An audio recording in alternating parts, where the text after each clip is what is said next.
As a business owner, offer owner, or entrepreneur, one of the greatest strengths that you have comes from your ability to make a list. And as simple as it sounds, an acquisition criteria cheat sheet is one of the fastest ways for you to get to growth, to get the position, to get the job, or even to get the employee, and maybe even a company. So how do you build one of these, and why does it matter? This is a fantastic question. I'm Scott Sylvan coming to you live from Consulting Secrets on a perfect day to talk about business, growth, opportunities, acquiring people or companies, and a fantastic day to talk about you. I'm coming to you live from Sacramento. So for the past 4 years, I have taught inside of a course on acquiring businesses acquisition criteria. And I have a document that I turned out to be about 120 pages of content and ways for people to find the right company to acquire.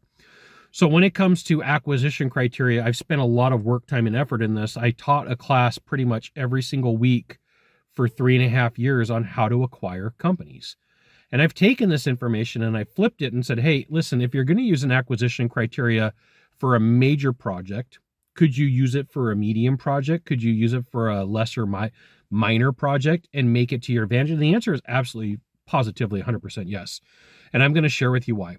So if you have yourself or a management team or people that you work with, and you're trying to achieve a goal and you paint that picture and you say, hey, here's what we're trying to achieve. Here's the direction that we're going. And here's the criteria that we're trying to meet. Everybody in that room knows what you're trying to do. If you're on a medium level project, the answer is the same. And if you're on a lower level project, the answer is the same as well.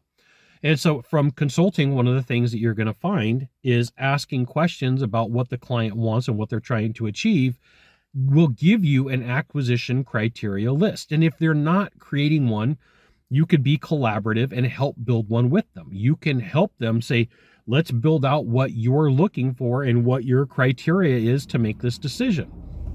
So for you to use this to your advantage is very simple. The next time that you're working on a project, you could say, what is it that we're trying to achieve?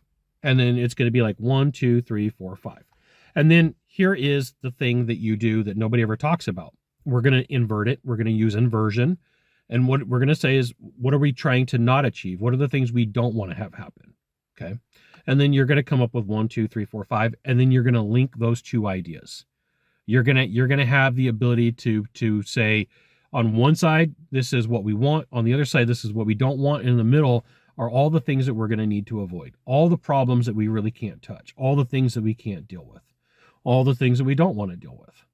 And I'm going to share with you, when you can communicate to a team at this level, it makes things faster on your end, and it avoids most or some of the problems that you're going to face. And I will share with you that I've done this enough in the last 3.5, 4 years that you can work through a process like this in maybe an hour.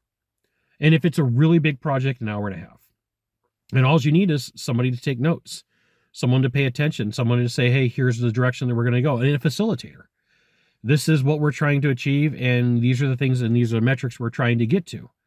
And then you could literally take this document that you come up with, and you could drop it into any one of your flavors of AI that you like. You could be Grok, it could be ChatGPT, Perplexity, Claude, Manus. It doesn't matter. Or in the future, if there's another one that I don't know, you could drop it in there and say, this is what we're trying to get to. And then you could build out your roadmap. But if you're not working off of some sort of acquisition criteria, then you're missing out. You're like, okay, Scott, give me some examples. Okay, who are you trying to hire? So most people will say, I need to go hire a manager. And then they'll put out a job description for a manager. But what they don't really do is say, what are we trying to get this manager to achieve? So what we're trying to get them to achieve is going to define the questions we're going to ask them in the interview process. You're going to bring on a salesperson. You're going to use the same rules. You're going to bring on a new supplier. You're going to do the same thing for a supplier. Maybe one of the things that you want is terms. And so you have a good supplier right now, but they're not willing to give you the terms that you want. And so at the top of your acquisition criteria is we need terms. Most companies give us 30 days. We want 60. Be aware that you could turn this to your advantage. In some instances, it takes 5 minutes. And for really big projects, it might take you longer. Low level stuff, you could just like knock it. What am I trying to achieve? I'll share with you, I will never go into a meeting without a list of questions. And so it's just a different way to look at things. If I ever come to your office, we ever meet on Zoom, there is going to be at least 5 to 10 questions that I have. It's the reverse of a way to look for your acquisition criteria. I'm going to be asking questions. If I'm going to be meeting with an expert and I'm paying them, like, I treat meeting with an expert like treating with an attorney. Like, you come up with your list of questions, and then here's what I'm looking for. Here's what I'm trying to achieve. Here's the direction that I'm trying to get to. Can you answer these things in this order that I'm going to put them in to make sure that they're the most important? You do the same thing with your acquisition criteria. Put them in the order of importance, and then you have your must-haves, you have your like-haves, and you're like, nah, really doesn't matter. You got one of 3 things to do from here. Just one of 3. Find the subscribe button. Click on it. Send this video out to a friend. Let people know you like it, or even leave a comment. We'll see you soon. Thanks for watching.